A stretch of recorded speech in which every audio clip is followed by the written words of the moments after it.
7 गायी आल्या ज्या फार धष्टपुष्ट होत्या आणि त्यानंतर 7 गायी आल्या ज्या एकदम कृश होत्या आणि त्यांनी त्या 7 धष्टपुष्ट गायींना खाऊन टाकलं आणि तरी सुद्धा त्या कृशच राहिल्या. तसंच त्याला कंसाची जे तटावरची कंस असतात त्याचं स्वप्न सुद्धा पडलं होतं की पहिली 7 कंस होती ती अगदी छान होती, भरलेली होती आणि त्यानंतर जी 7 कंस आली ती एकदम अशी वाळलेली होती आणि त्या कंसांनी सुद्धा भरलेल्या कंसांना खाऊन टाकलं तरी सुद्धा ती कंस वाळलेलीच राहिली.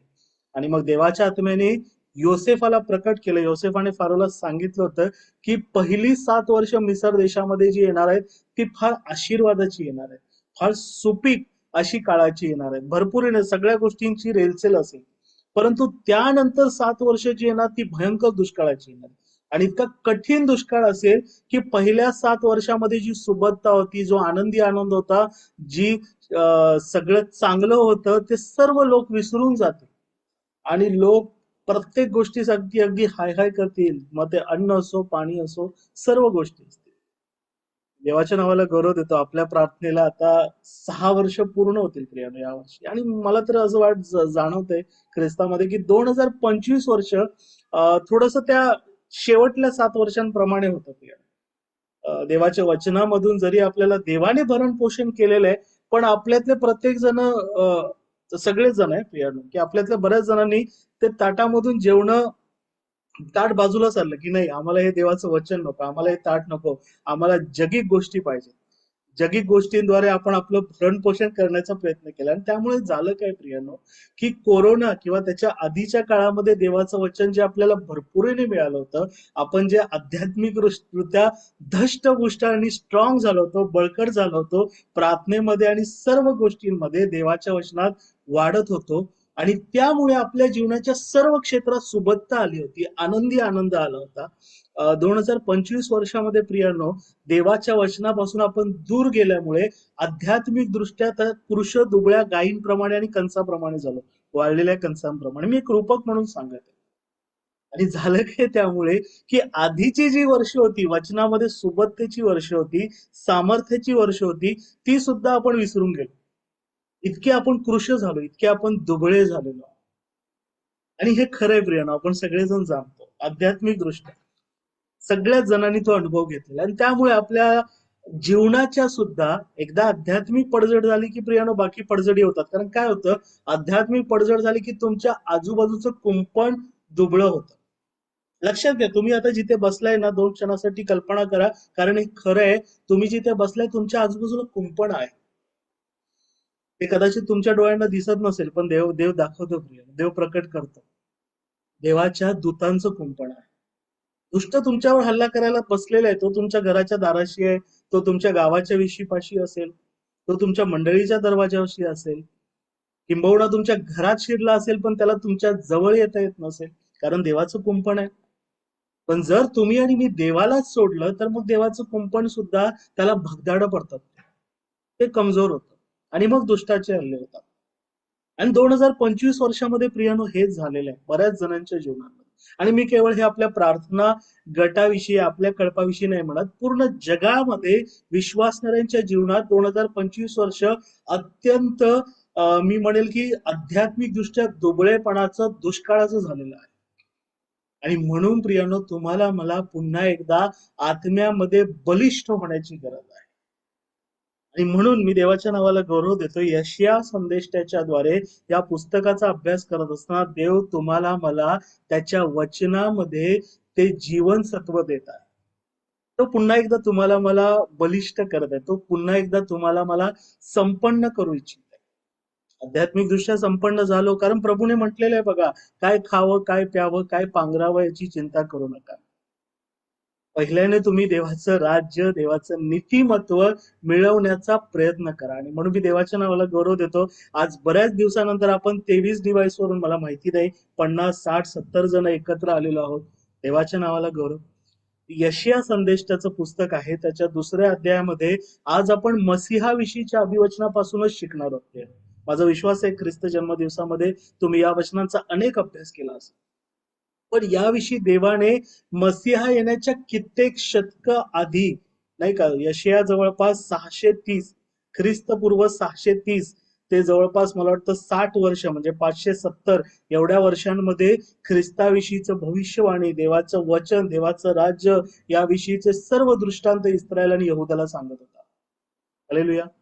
आणि तेच वचन आज प्रियानो तुम्हाला मला पुन्हा एकदा देवाचा आत्मा देत आहे. आपण ते वचन शिकूया. आपण सारांश रूपाने वेगाने घेणार आहोत, पण जे महत्वाचे ठळक संदर्भ आहेत ते आपण जरूर घेणार आहोत.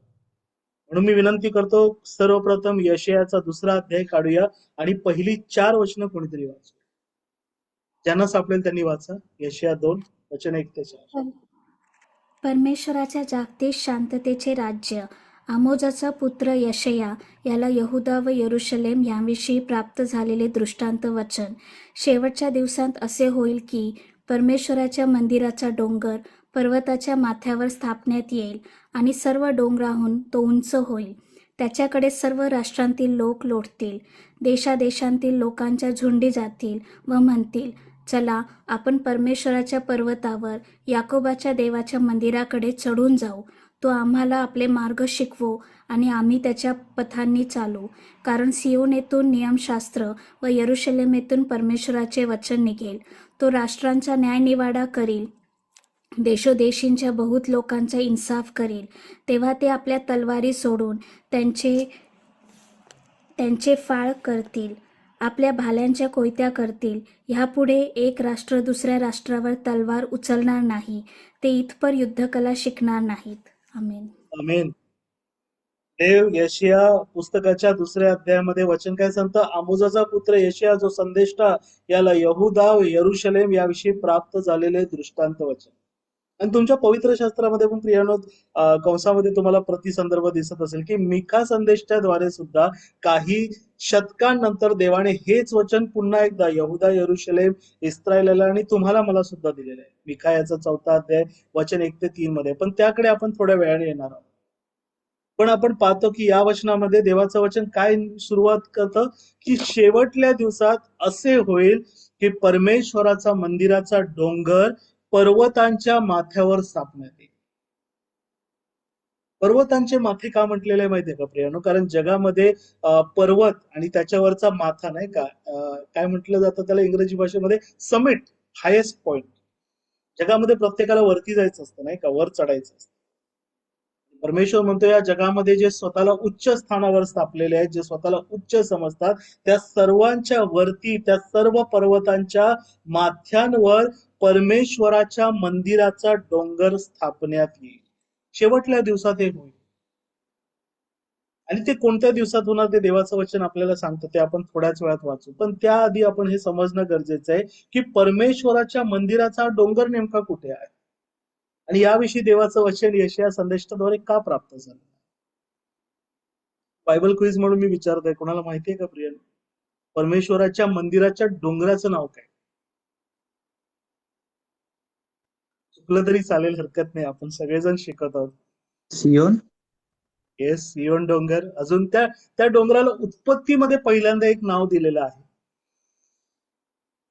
निश्चित बंधू स्तवण यांनी बरोबर उत्तर दिलेलं आहे, पण अजून एक नाव आहे त्या डोंगराला. सिनाय. येस, सिनाय पर्वत. अगदी बरोबर, सिनाय पर्वत, सियोन डोंगर. चला आपण तो संदर्भ वाचूया म्हणजे आपल्याला थोडस अजून ते स्पष्ट होईल. मी विनंती करतो उत्पत्तीच्या पुस्तकात जाऊया. उत्पत्ती याचा 22वा अध्याय आणि पहिली 2 वचनं कोणीतरी वाचा. उत्पत्ती 22 वचन 1 आणि 2. या गोष्टी घडल्यावर असे झाले की देवाने अब्रामाला कसोटीस लावली. त्याने अब्रामा अशी हाक मारली, तेव्हा अब्राहाम म्हणाला, काय आज्ञा? देव म्हणाला, तुझा पुत्र, तुझा एकुलता एक प्रिय इसहाक याला घेऊन मोरिया देशात जा आणि मी तुला सांगेन त्या डोंगरावर त्याचे सोमार्पण कर. आमेन. आमेन. वचनामध्ये लिहिले की परमेश्वराने अब्रामाला, आपण सगळे जाणतो की अब्राम जेव्हा 100 वर्षाचा झाला, जेव्हा तो शारीरिक दृष्ट्या निर्जीव होता, तेव्हा देवाने अभिवचनाद्वारे त्याला इसहाक दिला, ज्याच्याद्वारे देवाने सांगितलं तुझ्या संततीच्या द्वारे पृथ्वीवरील सर्व राष्ट्रे आशीर्वादित होतील. हे मसीहा ख्रिस्ताविषयीचं अभिवचन होतं. आणि इसहाक दिल्यानंतर परमेश्वराने अब्रामाला कसोटीस लावला. अब्राम म्हणत आहे की जा दूर मोरिया देशामध्ये एक मोरिया नावाचा डोंगर आहे, त्या डोंगरावर जाऊन तू आपल्या एकुलत्या एका पुत्राचा, जो अभिवचनाचा पुत्र इसाक आहे, त्याचं होमार्पण कर. हालेलुया. तो मोरिया डोंगर. आता लक्षात घ्या, अब्राम तेव्हा हेब्रोनामध्ये होता, म्हणजे आज आपण ज्याला यहुदा किंवा यरुशलेम प्रांत म्हणून ओळखतो, तिकडून खाली जो वाळवंटाचा दक्षिणेकडचा प्रांत आहे, तिकडे हेब्रोन म्हणून एक छोटंसं गाव होतं. चालत जवळपास 3 दिवसाचा टाइम लागायचा. म्हणून अब्राम देवाची आज्ञा पाळून जेव्हा निघाला, तिथून त्याला 3 दिवस लागले, नाही का, मोरिया डोंगरावरती जायला. आणि आपण सगळे ती गोष्ट जाणतो की मोरिया डोंगरावरती जेव्हा अब्राम जाऊन पोहोचला, तेव्हा वरती जाताना केवळ अब्राम आणि इसाक होते. अब्रामाला इसाकाचं अर्पण करायचं होतं. इसाकाने विचारलं, बाबा आपल्याकडे लाकडं आहेत, विस्तव आहे, सर्व आहे, पण अर्पणाचं कोकरू कुठे आहे? अब्राम म्हणाला, बाळा देव पाहून देईल, यावे हिरे. आणि देवाने काय पाहून दिलं ते वचन सुद्धा आपण वाचूया. उत्पत्ती याचा तोच अध्याय 22 वचन 13 आणि 14 कोणीतरी वाचा. उत्पत्ती 22:13 आणि 14.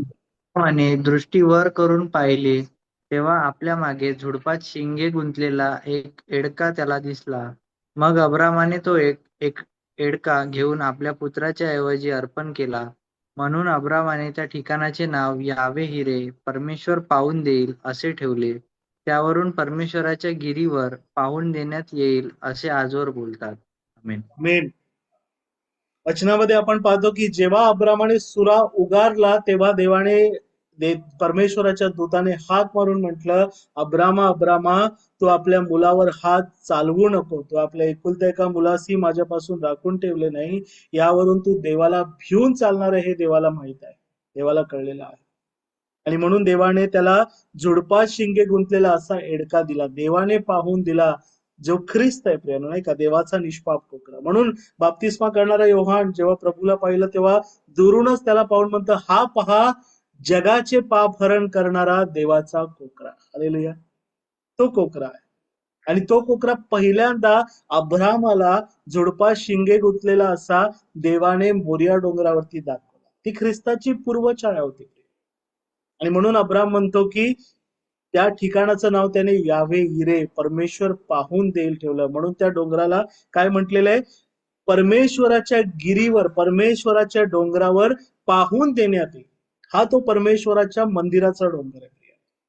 आणि त्यानंतर अनेक शतकं ओलांडल्यानंतर, दावीद राजानंतर जेव्हा शलमोन राजा आला, तेव्हा देवाने दावीदाला ते प्रकट केलं की होय, आता हा जो मोरिया डोंगर आहे, ज्याला तुम्ही, तेव्हा दावीदपूर नाव होतं, ज्याला तुम्ही आणि मी यरुशलेम म्हणून ओळखतो, की या दावीदपुरामध्ये मी आता या मोरिया डोंगरावरती एक खळ्याची जागा निवडून दिलेली आहे, जे अर्नान यबुसी नावाच्या मनुष्याचं खळं होतं. त्या खळ्यावरती परमेश्वराने म्हटलं की या डोंगरावरचं जे खळ आहे, तिथे आता तुम्ही माझं पवित्र मंदिर बांधा, स्थापन. आपण ते वचन वाचूया. मी विनंती करतो, दुसरे इतिहास याचा 3रा अध्याय वचन 1 कोणीतरी वाचा. दुसरे इतिहास 3:1. मग परमेश्वराने यरुशलेमेस मोरिया डोंगरावर शल्मोनाचा बाप दावीद याला दर्शन दिले होते. त्या अर्नान यबुसी याच्या खळ्यात दावीदाने नेमलेल्या स्थानी मोरिया डोंगरावर मंदिर बांधण्याचे काम शल्मोनाने सुरू केले. आमेन. आमेन. वचनामध्ये लिहिलेलं आहे, नाही का प्रियानो? बघा, देवाने पाहून दिलेलं होतं, देवाने त्या मोरिया डोंगरावरती नेमून दिलेलं, ज्या ठिकाणी देवाने तो कोकरा अब्रामाला दाखवला, त्या जागेवरती देवाने दावीदाला दाखवून दिलं की आता ह्या जागेवरती देवाचं पवित्र मंदिर बांधण्यात येईल, जे शल्मोनाने बांधून पूर्ण केलं. आणि आता यशया संदेशच्या द्वारे वचन प्राप्त होत आहे की हा जो डोंगर आहे, यशया संदेशच्या बघा मंदिराविषयी बोलत नाही, कारण यशया संदेशाला देवाने प्रकट केलं होतं की देवाचं मंदिर आता चुन्या, विटा, मातींचं, भिंतीचं, सोन्याचं, चांदीचं नसणार आहे, पण होय, त्या डोंगराचं महत्व मात्र कायम राहणार. आणि म्हणून देवाचं वचन प्राप्त झालेलं आहे की शेवटल्या दिवसात असे होईल की परमेश्वराच्या मंदिराचा डोंगर पर्वतांच्या माथ्यांवर स्थापण्यात येईल. तो सर्व डोंगराहून उंच होईल. का उंच होईल प्रिया? परमेश्वराच्या मंदिराचा जो डोंगर आहे, तो सर्व डोंगराहून काय उंच आहे? असं काय त्या डोंगरावरती आहे? कोण सांगणार प्रिया? आजही जगभरातले लोक यरुशलेमेत जातात, टूर करतात, नाही का? बरेच जण पैसे साठवून, आपल्या भारतामध्ये तर भरपूर पैसे साठवून टूर करावे लागतात. मी आत्ताच गेल्या वर्षी पाहिलं होतं तर जवळपास 1,70,000 रुपयाचा टूर होता. माझ्या आवाक्याच्या बाहेर. हालेलुया. बऱ्याच जणांच्या आवाक्याच्या बाहेर. तरी पण बरेच जण जातात, टूर करतात, रिकामी कबर पाहायला जातात. हालेलुया.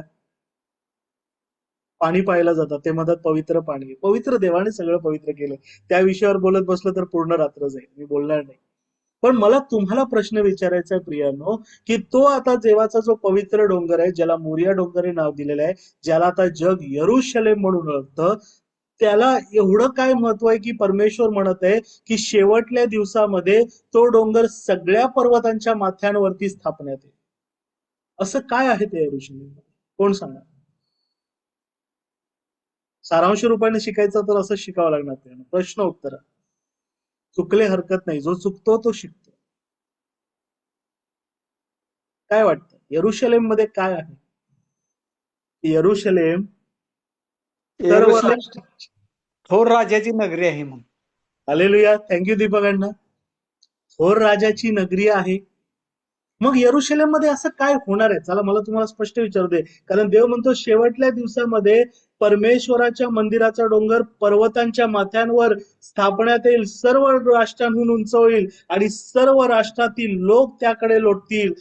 देशोदेशातील लोकांच्या झुंडी त्याकडे येतील आणि म्हणतील की चला आपण परमेश्वराच्या पर्वतावर याकोबाच्या देवाच्या मंदिराकडे चढून जाऊ, तो आम्हा शिकवो, तो आम्हास आपले मार्ग शिकवो, आम्ही त्याच्या पंथांनी चालू.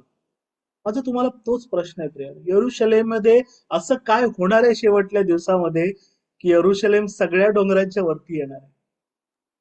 परमेश्वर डोंगरावर उतरून न्याय करणारे. येस, परमेश्वर. नीता अजून थोडं स्पष्ट. परमेश्वर काय, त्या परमेश्वराचं नाव आहे?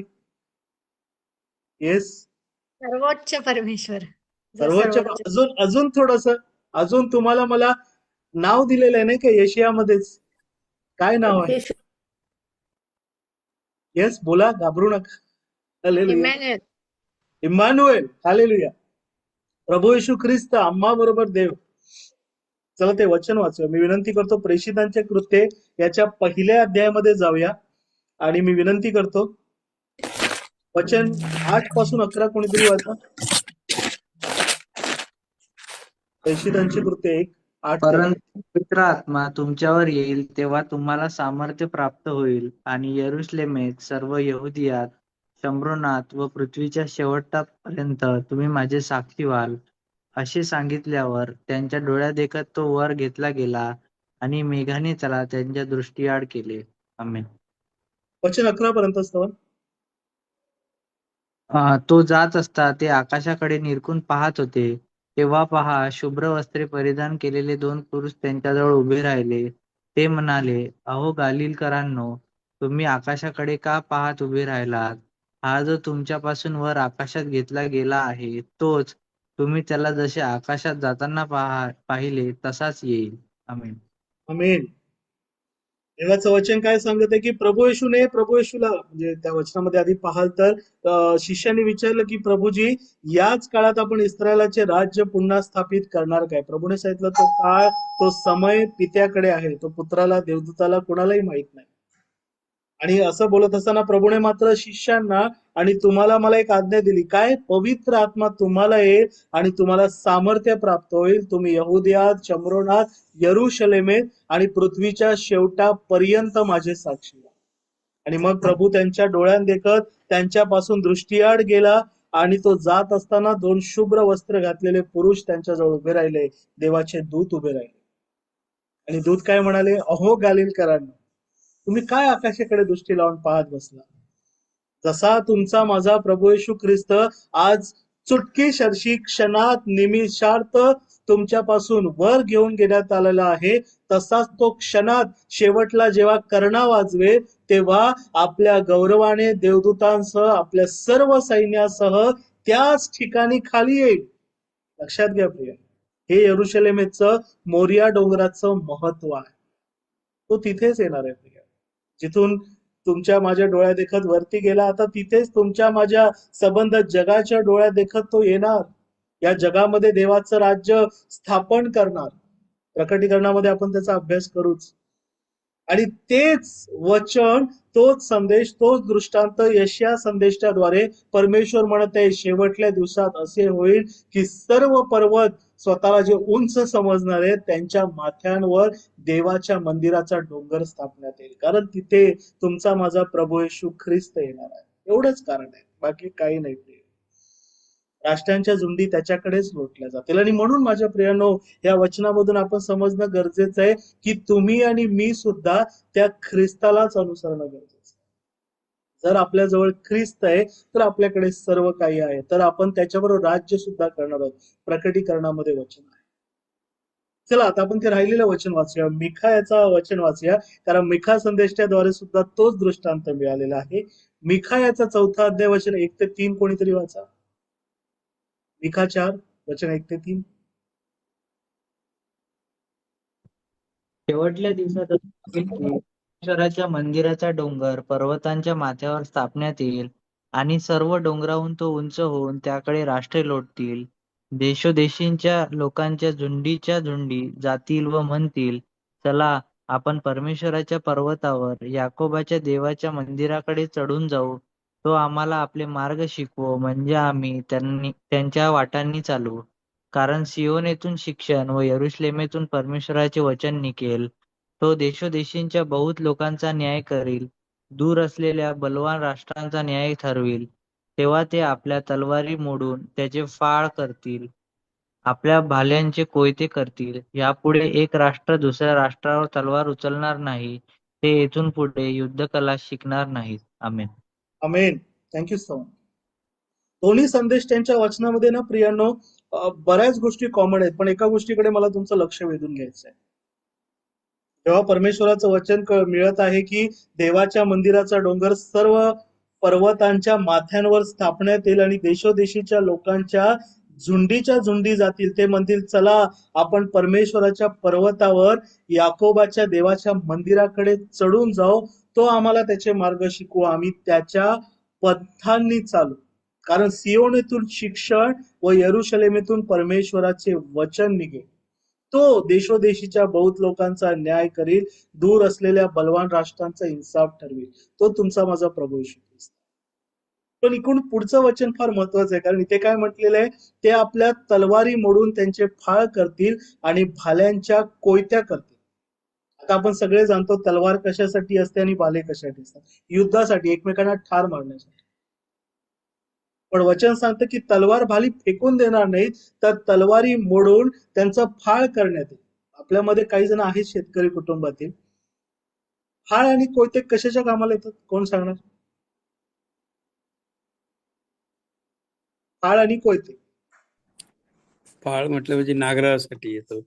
येस, नांगरणीसाठी. आणि कोयता कशासाठी घेतो कामाला? कोयता तोडण्यासाठी बाई. लाकूड तोडण्यासाठी. शेतामध्ये कोयत्याचा काय उपयोग आहे? कापणीसाठी. कापणीसाठी. हालेलुया, कापणीसाठी. प्रिय देवाच्या नावाला. म्हणजे तलवार आणि भाले यांचा उपयोग देवाच्या राज्यात असणार नाही, पण फाळ आणि कोयते यांचा उपयोग निश्चित असणार आहे. किंबहुना मी देवाच्या नावाला गौरव देतो. याच रविवारी मला बोरपाडळे मंडळीमध्ये जाण्याची संधी मिळाली.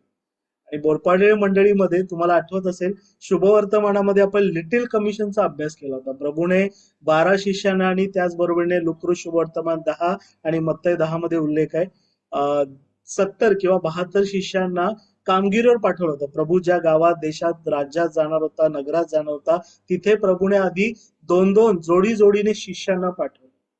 हालेलुया.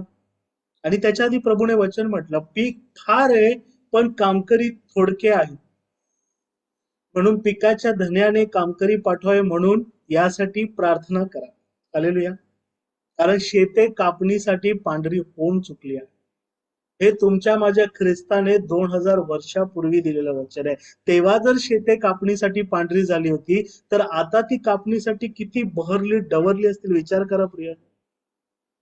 शेत कापणीसाठी पांढरी झाली आहेत, लोकांची अंतःकरणं कापणीसाठी तयार झालेली आहेत. फक्त कापणारे पाहिजे, कामकरी पाहिजे. आणि म्हणून देव, लक्षात घ्या, गेली 5 नाही आता 6 वर्ष 2 महिन्यामध्ये पूर्ण होतील. देवाचं वचन तुमच्या माझ्याकडे भरपुरीने आलेले. तुम्ही आणि मी आता कामकरी म्हणून तयार झालेले आहोत. मी स्पष्ट बोलतो, झालेले आहोत. जर कुणाला वाटत असेल मी कामकरी नाही, तर प्रार्थना करा, देव कृपा देईल. तुम्ही सगळे तयार आहात. देवाने आपल्या सगळ्यांना तयार केलेलं आहे. कारण मोशे सुद्धा म्हणतो, मोशेला जेव्हा देवाने पाचारण केलं, मोशे 80 वर्षाचा होता तरी सुद्धा म्हणतो की देवा मला बोलता येत नाही, मी बोलण्यामध्ये आधी पटा येत नव्हतो, आजही नाही. देव म्हणाल घाबरू नको, तोंड कोणी निर्माण केलं? जीभ, नाक, कान, गळा, हात, पाय देवाने निर्माण केलं. तो गती देईल, तो जाणतो कुठे मुख उघडायचंय, कसं बोलायचं आहे, कशी सुवार्ता गाजवायची, कशी कापणी करायची, देव जाणतो. आपण फक्त बोलणं गरजेचं आहे. यशया संदेष्टाच आपल्याकडे ते वचन येणार आहे. देवाचं वचन प्राप्त झालं, मी कोणाला पाठवू? कोण सांगणार? यशयाने काय उत्तर दिलं? हा मी आहे, मला पाठव. आमेन. मला वाटतं सगळेजण माईक अनम्यूट करून एकदा बोलूया. मी 1, 2, 3 बोलेल तेव्हा सगळ्यांनी बोला, हा मी आहे, मला पाठव. ठीक आहे? एक, सगळ्यांनी माईक अनम्यूट करा आधी. मला सगळ्यांचे माईक अनम्यूट दिसत नाहीये. झाले सगळ्यांचे माईक अनम्यूट? मी 1, 2, 3 म्हणेल, 3 म्हटलं की बोला. ओके? परमेश्वराचे वचन प्राप्त झाले, मी कोणाला पाठवू? 1, 2, 3. हा मी आहे. मी आहे, मला पाठव. आमेन. हालेलुया. एवढंच बोलायचं. बघा किती सोपं आहे प्रियानं. आपल्याला बरेचदा अवघड वाटतं सुवार्ता गाजवणं, कामकरी म्हणून काम करणं. एवढं सोपं आहे. आज तुम्ही जे मी बोललो, सगळेजण माईक म्यूट करू शकता. एवढंच बोलायचं आहे आणि करायचंय प्रियानं. देव कृपा देतो. आज तुम्ही बोललेले आहेत, तुम्हाला देवाने कृपा दिलेलीच आहे. आणि म्हणून या वचनामध्ये आपण शिकतो की म्हणून देवाचं वचन काय सांगतं की जेव्हा शेवटल्या दिवसांमध्ये तलवार यांचा उपयोग नाहीये, म्हणून ते तलवार मोडून त्याचे फाळ करतील आणि आपल्या भाल्याच्या कोयत्या करतील. तुमच्या माझ्या हातामध्ये ज्या तलवारी आहेत ना प्रियानो, किंवा मी जगिक दृष्ट्या बोलत आहे, आजही जर आपण जगामधल्या लोकांबरोबर झगडत आहोत, कुणाबरोबर वादविवाद आहे, कुणाबरोबर भांडण आहे, कुणाबरोबर अबोला आहे, तर ख्रिस्तामध्ये तो दूर सारूया. कारण आपण इफिस्करामध्ये शिकलो, आपलं झगडणं मनुष्यांबरोबर नाही, आपलं झगडणं आकाशातील दुरात्म्यांबरोबर, रक्तमांसाबरोबर. त्यांच्याबरोबर तुमच्या लोखंडाच्या तलवारी काही कामाला येणार नाही. म्हणून त्या फोडून टाका, त्याचे फाळ करा. कारण तुम्हाला कापणीसाठी आणि नांगरणीसाठी फाळ आणि कोयत्यांची गरज आहे. तलवारच हवंय तर देवाचं वचन ही आत्म्याची तलवार जरूर घ्या, पण जगिक तलवार आणि बाकी युद्धाच्या साधनांची गरज नाही. आणि म्हणून देवाने मिखा संदेशाद्वारे तेच वचन पुन्हा भरपुरीने दिलेलं आहे की आता ते युद्ध कला शिकणार नाही, तर ते सुवार्तेची कला शिकतील. म्हणून तलवारीचे फाळ आणि काय लिहिलेले भाल्यांच्या कोयत्या. जखर्याच्या पुस्तकामध्ये सुद्धा तसंच वचन फार सुंदर दिलंय, ते आपण वाचूया आणि मग पुढे जाऊया. जखर्या 8 वचन 20 ते 23 कोणीतरी वाचा. जखर्या 8, 20 ते 23. सेनाधीश परमेश्वर असे म्हणतो, राष्ट्रे व अनेक नगराचे रहिवासी येतील, अशी वेळ येईल. एका नगराचे रहिवासी दुसऱ्या नगरात जाऊन म्हणतील, आपण त्वरेने जाऊन परमेश्वराजवळ अनुग्रह मागू व सेनाधीश परमेश्वराच्या चरणी लागू. मीही जातो. वचन किती पर्यंत? 17 पर्यंत वाचलं विद्यार्थी? 20 पासून सॉरी, वाचले. 20 पासून 23 पर्यंत नाही, 23 राहिल्याच. वाच. पुष्कळ लोक व असमर्थ राष्ट्रे यरुशलेमेत सेनाधीश परमेश्वराच्या चरणी लागण्यास व परमेश्वराजवळ अनुग्रह मागण्यास येतील. सेनाधीश परमेश्वर असे म्हणतो की त्या दिवसात सर्व भाषा बोलणाऱ्या राष्ट्रापैकी 10 जण यहुदी माणसांचा पदर धरून म्हणतील, आम्ही तुम्हाबरोबर येतो, कारण देव तुम्हाबरोबर आहे असे आम्ही ऐकले आहे. आमेन. आमेन. काय वचन आहे? आपण अनेकदा हे वचनाचा आधी पण अभ्यास केलाय. वचन काय सांगत आहे की सेनाधीश परमेश्वर म्हणतो, राष्ट्रे व अनेक नगराचे रहिवासी येतील, अशी वेळ येईल. एका नगराचे रहिवासी दुसऱ्या नगरात जाऊन म्हणतील, आपण त्वरेने जाऊन परमेश्वराजवळ अनुग्रह मागू, सेनाधीश परमेश्वराच्या चरणी लागो, आणि मीही जातो. पुष्कळ लोक असमर्थ राष्ट्र यरुशलेमेत सेनाधीश परमेश्वराच्या चरणी लागण्यास, परमेश्वराचा अनुग्रह मागण्यास येतील. सेनाधीश परमेश्वर असे म्हणतो की त्या दिवसात सर्व भाषा बोलणाऱ्या राष्ट्रांपैकी 10 जण एका यहुदी माणसाचा पदर धरून म्हणतील, आम्ही तुम्हाबरोबर येतो, कारण देव तुम्हाबरोबर आहे असे आम्ही ऐकले आहे. हालेलुया. आता थोडस या गोष्टी प्रियानो आपण आजच्या काळा संबंधाने तुमच्या माझ्या संबंधाने समजणं गरजेचं आहे. कारण लक्षात घ्या, देवाचं वचन अनेक काळाला लागू. आपण आपल्या काळाचा विचार करूया. जर आज आपण पाहिलं तर राष्ट्रे अनेक नगराचे रहिवासी निश्चित देवाकडे येण्याचा प्रयत्न करत आहेत. पण आज कारण वचनामध्ये काय म्हटलेलं आहे, ते यरुशलेमेत सेनाधीश परमेश्वराचा अनुग्रह मागण्यासाठी येते. आणि यरुशलेमेत का येत होते? कारण देवाचं मंदिर होतं.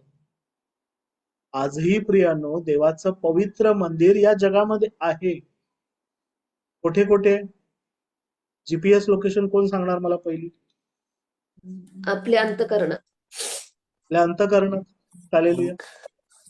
फक्त आपल्या अंतःकरणातच आहे का? मी जरा अजून स्पेसिफिक जीपीएस लोकेशन मागतो म्हणजे आपण चुकणार नाही रस्ता. अंतःकरणात गेलो आणि कळलं की अंतःकरणात मंदिर नाही, काहीतरी वेगळंच आहे. हालेलुया. काहीतरी आपले शरीर हे देव आपले आपलं शरीर हे शरीर हे देवाचं पवित्र मंदिर आहे. आत्म्याचे मंदिर आहे. देवाचं मंदिर आहे. हालेलुया. संपूर्ण शरीर प्रिय ही परफेक्ट जीपीएस लोकेशन आहे. पूर्ण शरीर तुमच्या डोक्याच्या केसापासून ते पायाच्या नखापर्यंत तुमचं संपूर्ण शरीर हे देवाचं पवित्र मंदिर आहे, जे देवाच्या पवित्र डोंगरावर स्थापलेलं आहे. हालेलुया. जे प्रभू येशू ख्रिस्तामध्ये पवित्र आत्म्याद्वारे रचलेले आहे, कारण देवाचा पवित्र आत्मा तुम्हामध्ये वास करतो. आणि देवाचं वचन काय सांगत आहे? पुष्कळ लोक आणि असमर्थ राष्ट्र यरुशलेमे सेनाधीश परमेश्वराच्या चरणी लागण्यास व परमेश्वराजवळ अनुग्रह मागण्यास येतील. लोक कुणाकडे येतील प्रिय? लोक देवाच्या लेकरांकडे येतील, कारण ते आता देवाचं मंदिर आहेत. त्यांच्यामध्ये देवाचा पवित्र आत्मा असतो. म्हणून पुढे काय म्हटलेलं आहे? त्या दिवसात सर्व भाषा बोलणाऱ्या राष्ट्रांपैकी 10 जण यहुदी माणसाचा पदर धरून म्हणतील, आम्ही तुम्हा बरोबर येतो, कारण देव तुम्हा बरोबर आहे असे आम्ही ऐकले आहे. कसं ऐकलंय? कसं ऐकणं कसं होतं प्रियाने? चला मी हे सोपं करून विचारतो. कारण हे लोकांविषयी, ज्या लोकांविषयी म्हटलेले आहे सर्व भाषा बोलणारे राष्ट्र, हे लोक प्रियानो निश्चित अंधकारातले असतील, देवाला न ओळखणारे असतील, पण ते ऐकणार. पण ते कसे ऐकणार? कोण सांग? मला वाटलं मी सोपा प्रश्न विचारला. सुवार्ता कळेल त्यांना. येस. परमेश्वर आहे. देवाची सुवार्ता ऐकल्याने, त्यांना कोणीतरी ऐकवलंय, नाही का? ते काय म्हणतात? कारण वचनामध्ये म्हणतात की आम्ही ऐकले आहे की देव तुम्हा बरोबर आहे. आणि हे त्यांनी कसं ऐकलं प्रिया? हे होणार निश्चित. लक्षात घ्या, होणार निश्चित. होत आहे निश्चित. कारण आणि तर साक्षी, आमच्या ज्या साक्षी आहेत त्या ऐकण्याद्वारे. साक्षी ऐकण्याद्वारे निश्चित. अजून एक गोष्ट आहे जी आत्ताच आपण वचनामध्ये वाचली, नाही का? प्रभू येशू ख्रिस्ताने, बरोबर आहे, नीताने एकदम योग्य शब्द वापरला, साक्ष. देवाच्या वचनाची सुवार्ता. म्हणून प्रभूने काय म्हटले? देवाचा पवित्र आत्मा तुम्हावर येईल आणि तुम्ही यहुदियात, यरुशलेमेत, शमरोनात आणि पृथ्वीच्या शेवटापर्यंत प्रभू येशू ख्रिस्ताचे साक्षी व्हाल. मी या रविवारी प्रश्न विचारला, तोच प्रश्न इकडे सगळ्यांना पुन्हा विचारतो. 2025 वर्षामध्ये 10 जणांना ख्रिस्ताची सुवार्ता किती जणांनी ऐकवली? माईक अनम्यूट करून सांगा. आणि मी अविश्वासणाऱ्या लोकांविषयी म्हणत आहे. 10 जण. भरपूर लोकांना सांगितलं परमेश्वराच्या नावाला. 10 किंवा त्यापेक्षा अधिक. 10 पेक्षा जास्त. खूप. येस, शारदा मावशी 10 पेक्षा अधिक या गटामध्ये. ठीक आहे. देवाच्या नावाला गौरव. देवाच्या नावाला गौरव. हालेलुया. 5 किंवा अधिक लोकांना सुवार्ता किती जणांची? मी पण सांगितले सर. 5 पेक्षा जास्त? हिरे साहेब? हो. देवाच्या नावाला. 3 किंवा त्यापेक्षा अधिक लोकांना किती जणांनी सुवार्ता सांगितली? 3 पेक्षा अधिक. ज्यांनी विश्वास ठेवला नाही, जे ख्रिस्ताला ओळखत नाहीत, अशा लोकांची गोष्ट. 3 किंवा त्यापेक्षा अधिक. चला मी अजून खाली येतो. 2 किंवा त्यापेक्षा अधिक. 2. मी सांगण्याचा प्रयत्न केलाय. प्रयत्न केला म्हणजे सांगितलं. थँक्यू दीपक. प्रयत्न केला म्हणजे सांगणे जमेस धरण्यात येते. नानींचा पण हात वरती झाला म्हणजे नानींनी पण सांगितले. विजय आणि निशा यांनी सुद्धा सांगितलेले 2 जणांना. एका मनुष्याला, एक मनुष्य किंवा त्यापेक्षा अधिक. किती जणांनी सुवार्ता सांगितली? 2025 वर्ष. लक्षात घ्या 365 दिवस असतात. मी सांगितलंय. विनोद गोफणे ब्रदर यांनी सांगितले, स्तवनने सांगितले, मला माहितीये सुजाता दिदी यांनी सांगितले, मी पण सांगितली आहे एका व्यक्तीला देवाच्या नावाला, एक किंवा त्यापेक्षा अधिक, मला संख्या आठवत नाही, पण मी एवढं ठामपणे सांगू शकतो की मी कमीत कमी एका व्यक्तीला सुवार्ता सांगितली. पण ह्याच्यातली कुठलीही संख्या प्रियानो निश्चित अभिमान बाळगण्यासारखी नाही, निश्चित नाही. कारण प्रभूने तुम्हाला मला सृष्टीला सुवार्ता गाजवण्यासाठी पाठवलं. लक्षात घ्या, प्रभूचे 12 शिष्य होते आणि त्यांच्याविषयी म्हटलं होतं की त्यांनी जगाची उलथापालथ केली. तुमची माझी ट्रेनिंग गेली 6 वर्षे बायबल स्टडी आणि याच्या आधी कित्येक वर्ष होत आहे. प्रभूने यासाठीच आपल्याला या जगात पाठवलं. कोरोनामधून सुद्धा अनेक संकटातून देवाने त्याचा श्वास तुमच्या नागपुड्यांमध्ये, माझ्या नागपुड्यामध्ये यासाठी ठेवलाय की आपण देवाची, ख्रिस्ताची साक्ष जगाला गाजवू. त्यांनी ऐकावं आणि त्यांनी म्हणावं की आम्ही तुम्हाबरोबर येतो कारण देव तुम्हाबरोबर आहे असे आम्ही ऐकले आहे. कसे येतील लोकप्रिय? आपण सुवार्ता सांगितली, आणि जर आपण सुवार्ता सांगत नाही तर आपल्याला धिक्कार असतो. मी ते संदर्भ सांगत नाही, यहेजकेलच्या पुस्तकामध्ये आहे, आपण करिंथकरास पत्रामध्ये सुद्धा अभ्यास केलाय. पौल म्हणतो की जर मी सुवार्ता सांगत नाही तर माझी केवढी दुर्दशा होणार, माझा धिक्कार असतो. जर प्रियानो आपण सांगत नाही तर आपलाही धिक्कार असतो. कारण हे देवाचं वचन आहे, यशाद्वारे प्राप्त झालं. मिखा, जकर्या आणि प्रकटीकरणामध्ये ते होतच राहणार आणि ते होत आहे. हालेलुया. पृथ्वीच्या शेवटापर्यंत साक्ष देण्यात येईल आणि मग सर्व गोष्टींची शेवट होईल. साक्ष गाजवण्यात येत आहे. अनेक लोक झुंडीच्या झुंडी ख्रिस्ताकडे येत आहेत. पण जेव्हा तुम्ही आणि मी ख्रिस्त वैभवानीशी येईल आणि त्याच्यासमोर उभे राहू तेव्हा त्याला हे बोलू शकणार नाही की प्रभूजी प्रभूजी आम्ही तुमच्या नावाने 70 ख्रिस्त जन्मोत्सव साजरे केले, 70 हॅपी न्यू इयर बोललो, किंवा काय बायबल स्टडीमध्ये 7 वर्ष, 10 वर्ष, 20 वर्ष बसलो, आम्ही मोठी मोठी पदं भूषवली, आम्ही तुमच्या नावाने प्रेज वर्शिप घेतली, तुमच्या नावाने प्रभूजी आम्ही प्रार्थना केल्या, अनेक लोक बरे झाले, मेलेल्यांना उठवले, आम्ही हे केलं ते केलं. एवढं सगळं केलं प्रियानो, आणि जर आपण प्रभूची आज्ञा पाळली नाही तर प्रभू आपल्याला म्हणेल की माझी आणि तुमची कधी ओळखच नव्हती, अनाचार करणाऱ्यांनो माझ्यापासून दूर व्हा. हे शब्द प्रियानो तुमच्या माझ्या कानी पडू नये अशी जर आपली इच्छा आहे, कारण देवाचं वचन पूर्ण होत आहे प्रियानो. तुम्हाला मला आता देवाने जबाबदारी दिलेली आहे की आपण आपल्या तलवारी मोडून त्यांचे फाळ करायचंय, आपले भाले मोडून त्यांचे कोयता करायचंय आणि कामकरी म्हणून शेतामध्ये जाऊन कापणी सुरू करायची. आपण अजून एक वचन वाचून थांबूया, मी विनंती करतो. मला वाटतं योएल मध्ये आहे, योएल याचा 3रा अध्याय वचन 17 कोणीतरी वाचा. योएल 3:17.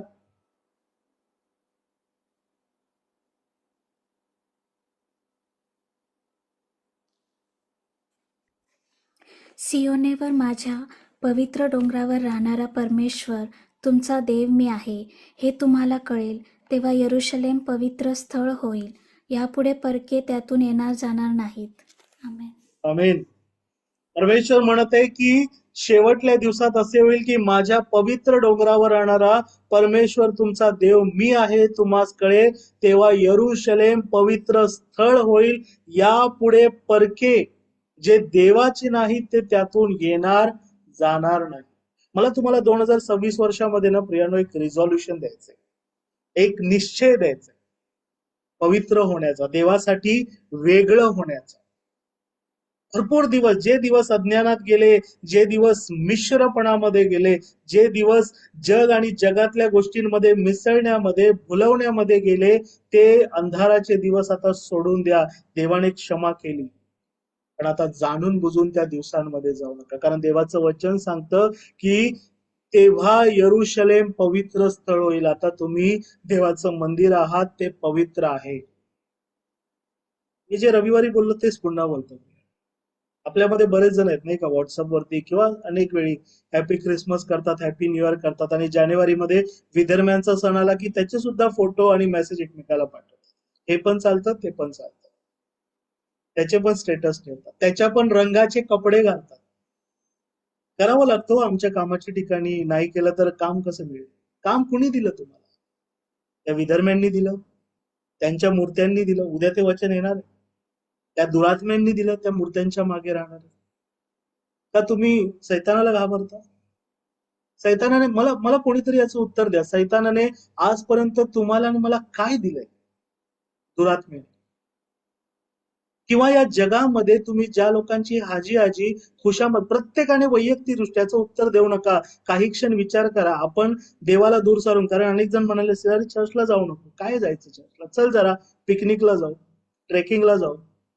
हिवाळा आला, पावसाळा आला, सुंदर असतं सगळीकडे वातावरण, चल ट्रेकिंगला. अरे पाऊस कोणी दिला? हिवाळा कोणी दिला? त्या देवाचा गौरव सोडून आपण इकडे तिकडे जातो. ते विधर्मी लोक त्यांच्या दुरात्म्यांच्या स्थळी आपल्याला घेऊन जातात, आपण त्यांच्या मागे. मी सुद्धा होतो प्रियानो त्यामध्ये.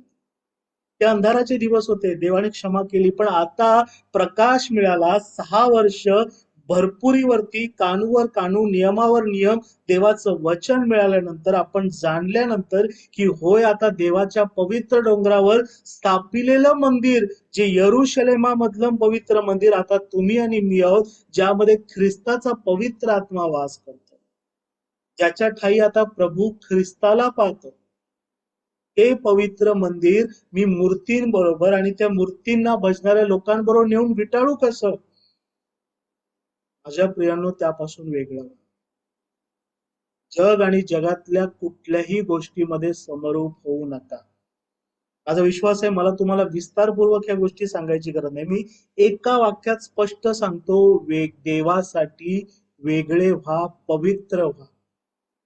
2026 वर्षामध्ये हा निश्चय करूया. देवाच्या नावाला गौरव. आपण इकडे थांबूया आणि जर बंधू विजय असतील तर इथून पुढची वेळ त्यांच्याकडे. Praise the Lord. हालेलुया. आता मी हालेलुया. क्षमा मागतो. नेटवर्क असल्यामुळे जॉईन करायला झालं.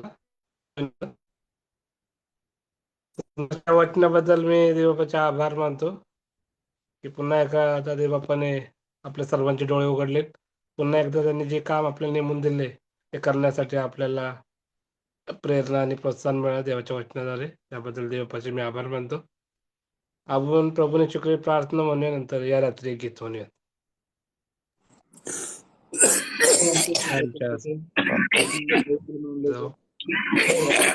तसे स्वर्गात तसे पृथ्वीवरी तुझ्या इच्छेप्रमाणे रोजची भाकर आमची रोजची भाकर आज आम्हाला दे. आणि जसे आम्ही आमच्या अपराधांची क्षमा केली, तसेच आमच्या अपराधांची क्षमा कर. आणि आम्हाला परीक्षेत आणू नको, कारण की राज्य, सामर्थ्य आणि गौरव ही सर्व काळ तुझीच. या रात्री ईश्वर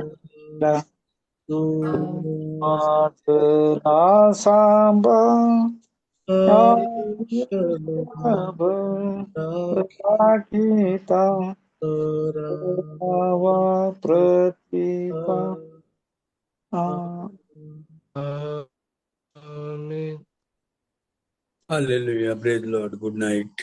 Praise the Lord. Good night. Praise Lord. Good night. Praise the Lord. Good night. Praise the Lord. Praise the Lord. Good night. Good night. Praise the Lord. Good night. सर्वांना